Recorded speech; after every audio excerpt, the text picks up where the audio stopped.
I pledge allegiance to the flag of the United States of America and to the republic for which it stands, one nation under God, indivisible, with liberty and justice for all.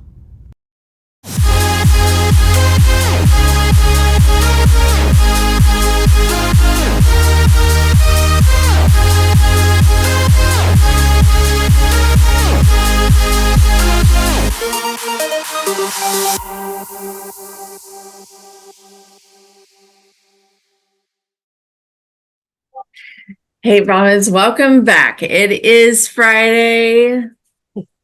Guess what I have? Okay, that's all you get, just a peek. I have the yearbooks. They are in. Mr. Pung sent me a text message late on Wednesday. Hey, I got something for you. And I was able to sit down with a yearbook editor yesterday and go page by page. Man, you guys are in for a treat. So for those of you that pre-ordered your yearbook, you get to take part in the yearbook jam, getting the very first look at your yearbook this school year. And that's happening today after lunches during 6th hour. So we're going to call students out by class. Seniors will get the first look. You must have your ID to get in the door. So if you don't have your school ID, don't even get up. Teachers, there was a list that was shared by Mr. Pung. That list is everyone who has ordered a yearbook. And so if you will go through that list with the lens of 6th period and kind of highlight who's in your 6th period so you know who to release when we call for seniors, then juniors, then sophomores. That event is happening in the cafeteria for the yearbook jam. If you don't have your ID, or if you have to leave early, or if you're not here during 6, no, you cannot pick it up early. So if you were not here to be part of the yearbook jam, don't worry. We're going to keep that book safe for you, because if it doesn't have your name on it, we have a list that has your name on it, and we will make sure that you can pick that up on Monday. All right, I have a couple of things tonight. Our OHS Winter Guard has their public performance of the same routine that they did for their state competition, where they came home with 3rd. So if you would like to come out to support our Winter Guard, they're going to be in the OHS gym tonight at 6 p.m. And it is also baseball senior night. So if you want to come out and support those seniors at the baseball game a little earlier tonight, the game starts at 6. I'm still working on to getting some information on what time senior night starts. So if you know a baseball player, make sure you hit them up for some information. And the last thing I have is a shout out. So I'll say that for the end.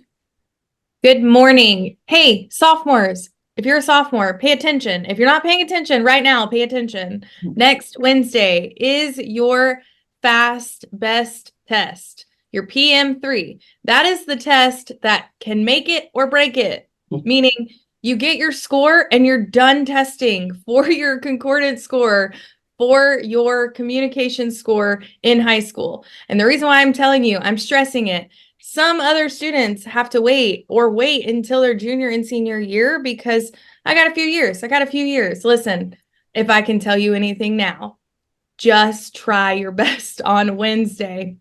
Make it be the last time that I have to say, all right, guys, you're going to test today. All right, guys, you're going to test today, because those test days add up. I think Ms. Myers said all in together, all of our testing days add up to be around 70 something days with makeup days and all of that. So next Wednesday, sophomores, you are testing your PM3, but also juniors and seniors, you are on that testing list for if you have not met that concordance score. Those of you that tested the CLT the other day, those scores will be in on Tuesday. So fingers crossed, we can mark some of those names off and you guys won't have to test, but lots of testing coming up. The next week is algebra, history, geometry, and biology. So those are all that next week, and AP testing starts in 2 weeks. So I know a lot of AP teachers are getting down to the very last aspects of their curriculum. So just keep those on the horizon. Have a good day. Good morning, Brahman. So not much here. I sent out an email last week about the job fair. If you, juniors and seniors, if you are interested in attending the job fair that will be here on campus, I need you to fill out the form that I sent out. Complete it. If you are interested and want to participate, you need to be dressed for success that day. That means being dressed professionally, and you need to have a resume in hand. Those are two questions that were asked on the form. So if you selected no for one of those answers, you will not even be called up. If you show up and you're not dressed or you don't have a resume, we're going to send you back to class. So make sure that you are ready to go and you fill out that form completely. That's all I have. I hope to see you there. May 15th. Thank you. Today is the last day to turn in scheduling forms. That's all I'm gonna say. If they are not in the office by 3 o'clock today, then Mrs. Tedders will have fun putting your schedule together, okay? All those electives, and then she doesn't know you. I mean, she hasn't any idea what you want to take next year. So if you've procrastinated for an entire month, that is not the way to live your high school life, and you may find that out in August when you get your schedule. Some of you don't believe me, but trust me, it will happen. So that being said, hopefully the rest of those will come in today so I can take them over to the high school this afternoon. Ditto what Ms. Hurst said about testing, progress monitoring 3 for freshmen starts the same day, May 1st. That's a Wednesday. I know we usually start testing on Tuesday, but the state says we can't start until May 1st. So we'll test on Wednesday. We have Wednesday, Thursday, Friday testing. Your teachers have those rosters.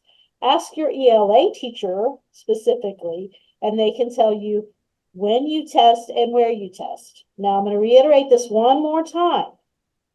The bulk of students, which means most of you, will test on Wednesday.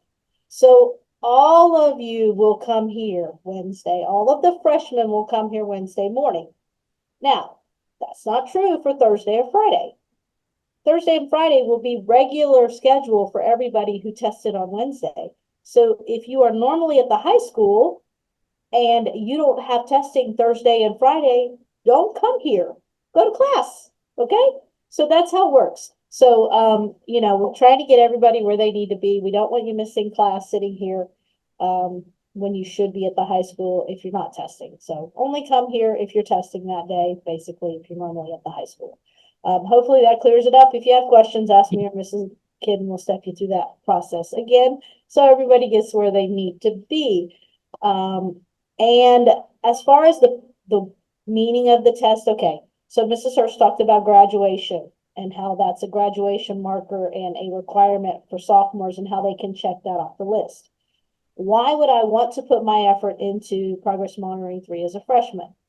Number one, this test is adaptive and it follows you. So if you go in and don't put the effort in, then when you start next year, you have an uphill climb to get to the level 3 or higher. It's going to follow you if you sit in there and don't give that effort. So give the effort so that next year where you start is closer to where you need to be at the end of the year. Number 2, if you score level 1, lower level 2, there is it will probably, I'm just going to say it's going to happen.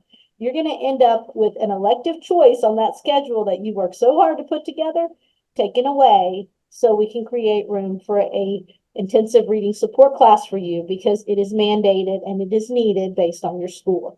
Mm-hmm. So keep that in mind. Now, here is reason number 3. This is the big one, I guess. We have an event planned.